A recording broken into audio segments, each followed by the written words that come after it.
Olá, mais um podcast da Revide. Hoje estamos aqui com o Ricardo da Necta, que vai conversar um pouco com a gente sobre a empresa e os projetos e a perspectiva. Muito obrigada, Ricardo, por estar aqui com a gente. Queria começar te fazendo uma pergunta, assim, contar um pouco para a gente sobre você, sobre a tua formação e esse caminho até o CEO da Necta. Obrigado, Yara, pelo convite. Obrigado a todos da Revide. Seja muito bem-vindo à nossa nova casa em Ribeirão. É um prazer ter vocês aqui. Bem, eu sou carioca e fiz minha carreira, minha vida no Rio, boa parte. Estudei na FRJ, engenharia mecânica. Comecei a trabalhar na Shell. E aí vem aquelas coincidências da vida, né? Eu estava pronto para trilhar um mundo de consultor de vendas.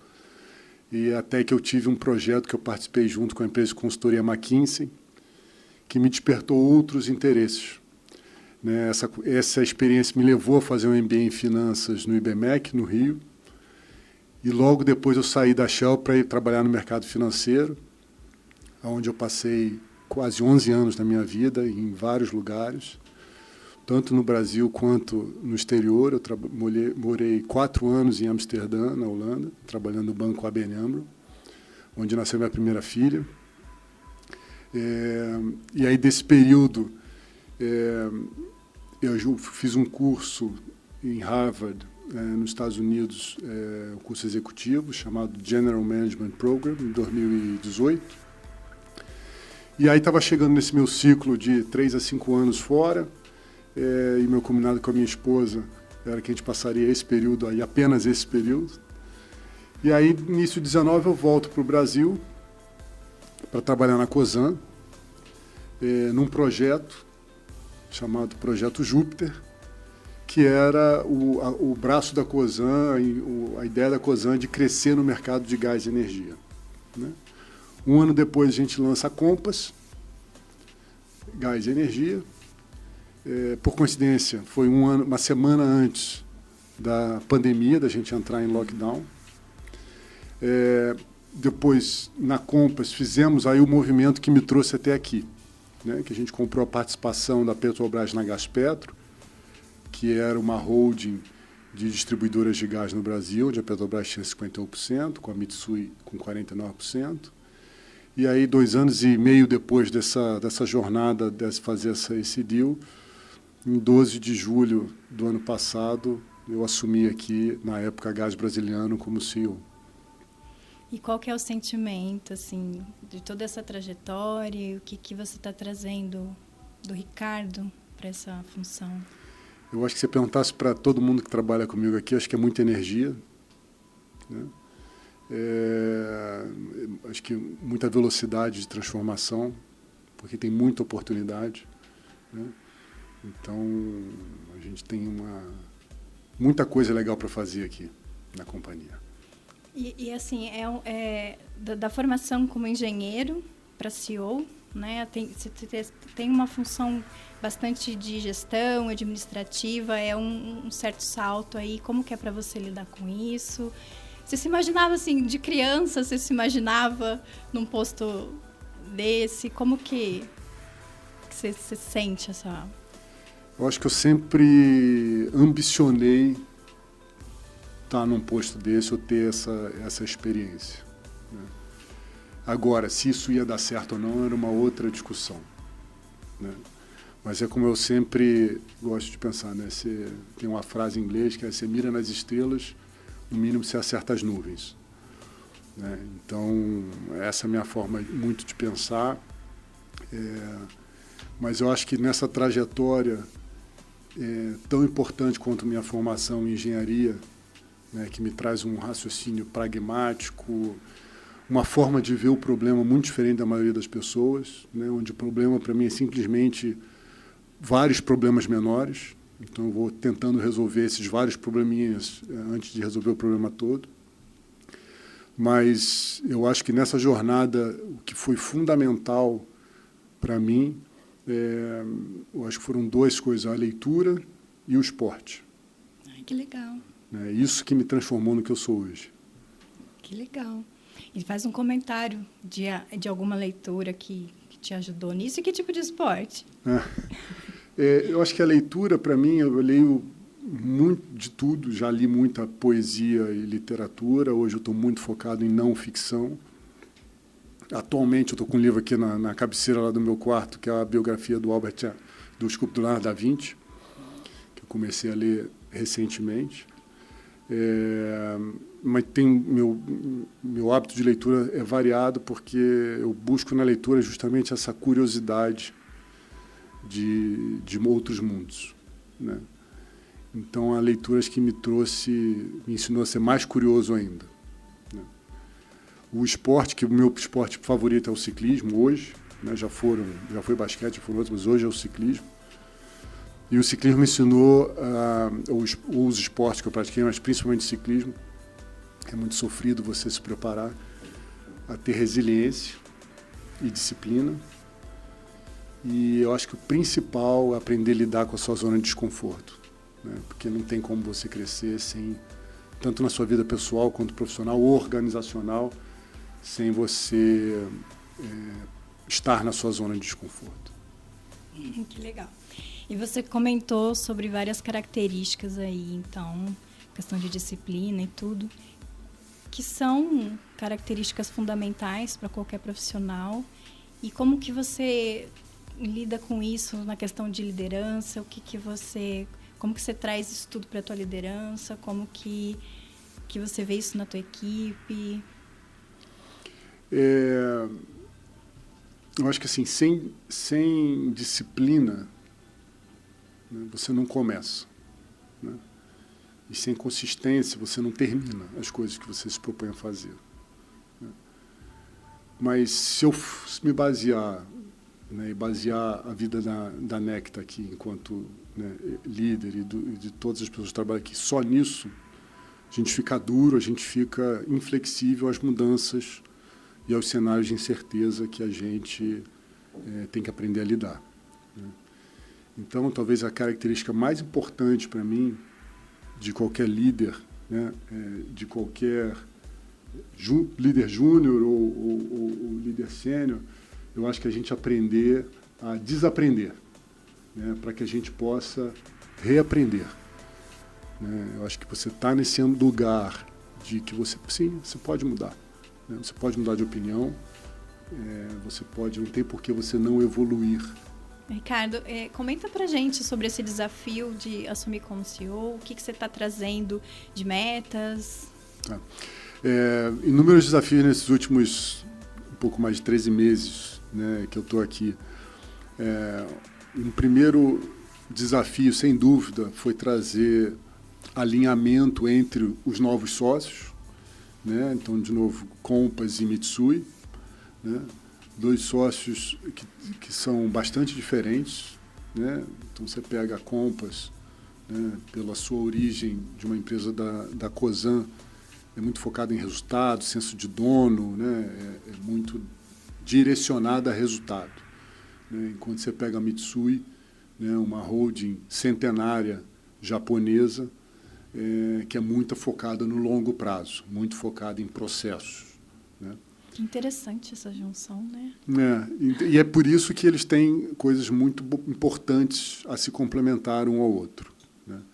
Eu acho que passado esse primeiro desafio, né, que é um exercício diário, sem dúvida o maior desafio no dia a dia da companhia foi fazer que está em curso a transformação de uma empresa, de uma gestão pública, para uma empresa privada, né?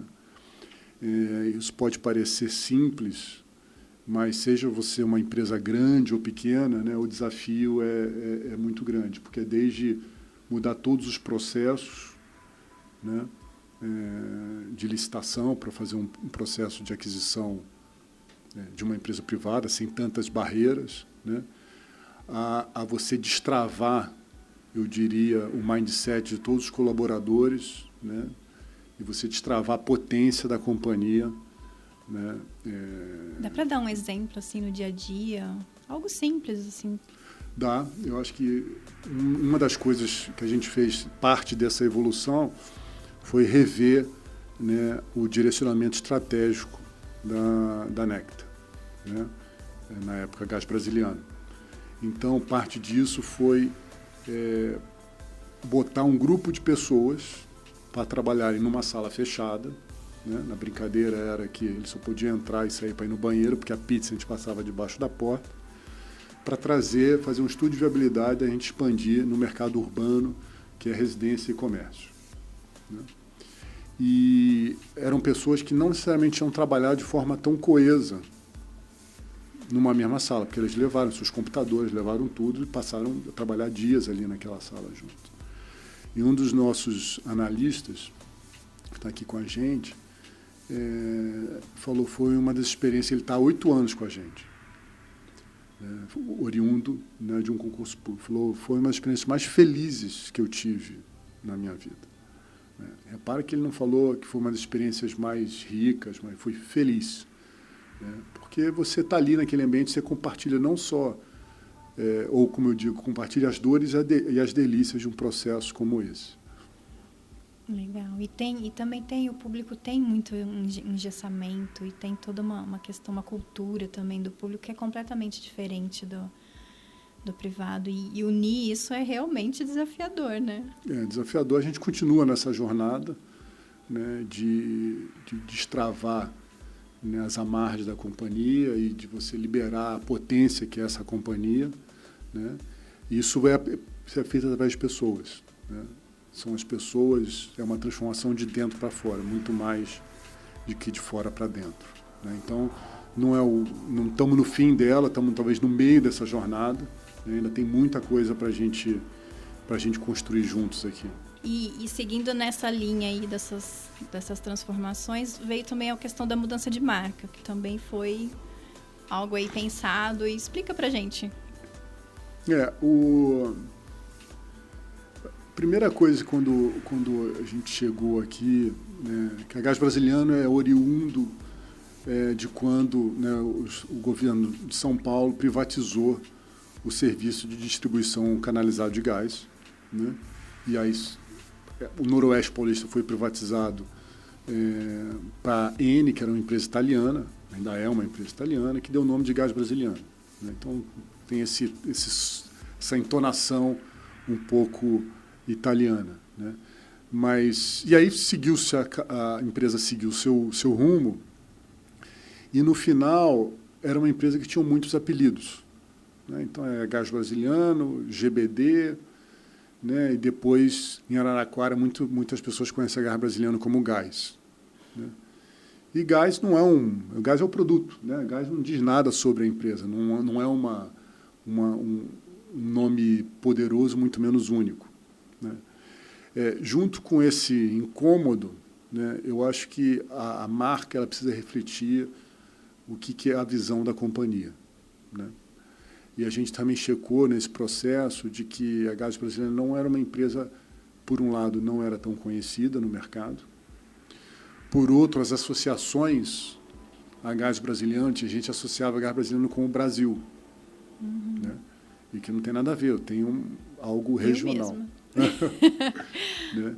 Então, acho que para refletir essa potência nova e esse novo direcionamento estratégico, esse nosso novo forma de querer que o mercado nos enxergue, a gente construiu um processo, né, que culminou na Necta. E qual é o significado de Necta? Necta tem muito a ver com o que a gente está falando, né? Como é que eu destravo a potência da companhia e desse mercado que a gente atua. E quando a gente fala em potência, a gente fala com o futuro, né? Então, é uma transformação que é tanto de dentro para fora quanto de fora para dentro, né? De fora para dentro, qual é a transformação? A região do Noroeste Paulista é uma grande potência de descarbonização, né? Fruto do biometano, né? Sucro energético, né? De dentro para fora, né? A gente se insere no contexto, né? Que é essa transformação de pessoas e negócios com o futuro, né? Onde a gente busca entender as necessidades do presente e conectar com as soluções do futuro, né? Isso vale para os nossos funcionários, colaboradores, né? Eu quero que eles se veem, né, nessa jornada de um futuro melhor.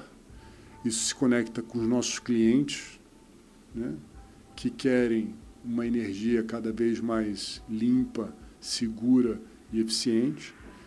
Isso fala com o poder concedente, que é o dono, né, o dono dessa operação, né? Então, a gente olha para o futuro e constrói esse dia a dia. Legal. E nesse olhar para o futuro também vocês inauguraram o escritório em Ribeirão Preto. Fala para a gente um pouco sobre essa estratégia. A estratégia do escritório aqui em Ribeirão, ela é fruto de uma estratégia um pouco mais ampla do que simplesmente olhar o escritório de Ribeirão, né? A gente reolhou toda a nossa forma de operar, né? Então, a gente mantém a nossa sede em Araraquara, né? É uma importante cidade para nós, onde a gente tem o nosso time de operações lá, o nosso laboratório de gás, que é algo bastante específico aqui de uma operação de uma distribuidora, e o nosso almoxarifado, né? A gente também tem outros escritórios bem menores, outras filiais pequenas, né, em Bauru, Araçatuba e São Carlos, né? E, por fim, a gente tinha um escritório muito pequenininho aqui também em Ribeirão, né? E dentro desse trabalho de revisão estratégica, né, o potencial de crescimento se mostrava com muita força, né, em Ribeirão Preto e região. E por isso a gente decidiu, então, reforçar a nossa presença aqui, né, tanto no escritório mais moderno e com ambiente inovador, e trazer parte dos nossos colaboradores para cá. E quando você fala sobre esse potencial da cidade, dá para especificar um pouco melhor? Olha, a gente tem hoje em torno de 42 mil clientes, né? Mais ou menos metade, 20, 21 mil, estão em Ribeirão Preto, né? A gente tem um potencial aqui em Ribeirão de dobrar o nosso número de clientes só com clientes que já estão em cima da nossa rede, como a gente diz, ou seja, o meu gasoduto passa na sua porta e eu nunca nunca toquei a sua campainha, né, para ver se você queria ser um cliente da Necta. Ricardo, e como que a Necta tem lidado com a questão das práticas ESG? Legal. Eu gosto de fazer uma comparação do ESG com segurança, né? Toda empresa que tem uma operação com um produto ou um serviço que é perigoso, no nosso caso inflamável, né, que é o gás, segurança sempre foi nossa licença para operar. Eu não posso ter acidente com fatalidade, eu preciso cuidar dos nossos colaboradores, eu tenho que evitar incidentes de terceiros na nossa rede, etc. Só que eu acho que segurança evoluiu e hoje a nossa licença para operar é o ESG.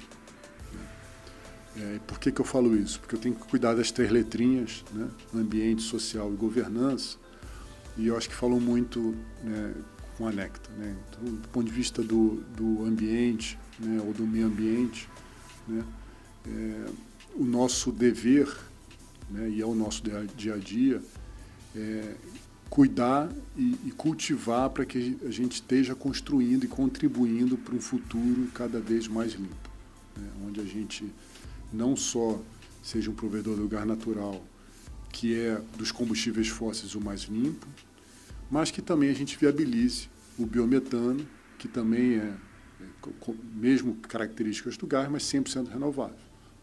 A gente tem um projeto, né, em Presidente Prudente, né, a gente tem uma rede de mais de 30 quilômetros que é 100% no biometano, com a usina Cocal, em Narandiba, né. No social, a gente falou um pouquinho antes, né, acho que é fortalecer o papel da nossa empresa, né, em participar de atividades que incentivem, né, a literatura e o esporte. Se eu sou uma empresa cidadã admirada, mais legal, naturalmente meus clientes atuais ou futuros vão me olhar com um olhar mais de admiração, né? E todos os stakeholders de quem a gente se relaciona no dia a dia, né? Eu acho que na governança, assim como segurança, né, é cuidado que processos, né, estejam sendo bem conduzidos, né, e a gente evitar, né, casos de fraude ou falhas contábeis, como a gente viu em tantas empresas na história recente do Brasil, né. para a gente fundamental, né? No ESG, acho que não tem como não falar também num valor nosso muito importante, que é a valorização das diferenças e da diversidade, né? Isso aqui eu queria reforçar, porque é algo que a gente verdadeiramente cultiva aqui, o respeito, né? Que todos os indivíduos exerçam o seu potencial do jeito que eles são, ou elas são.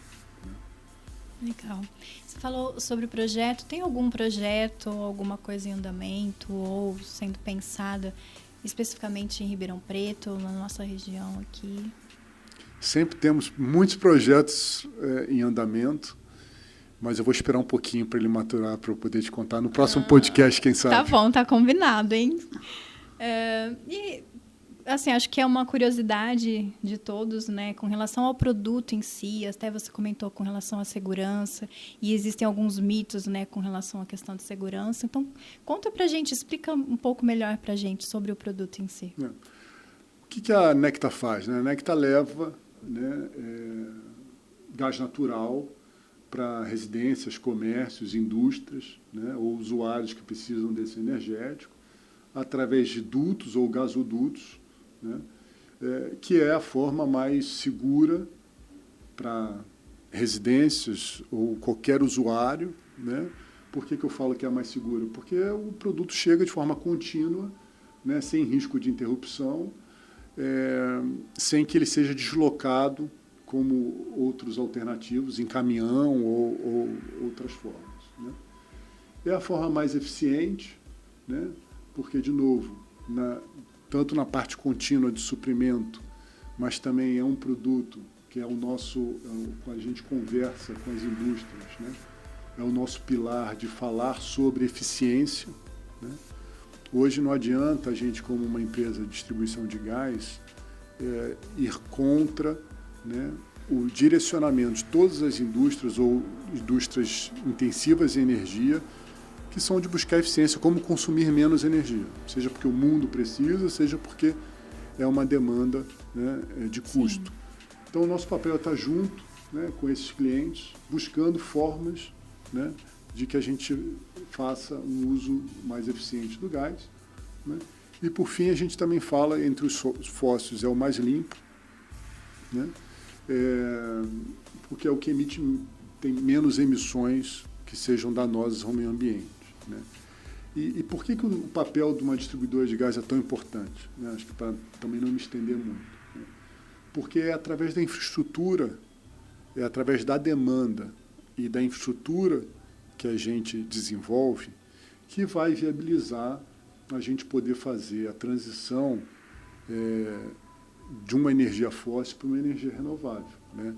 É através dessa infraestrutura que outras plantas de biometano, né, vão escoar ou distribuir seu produto.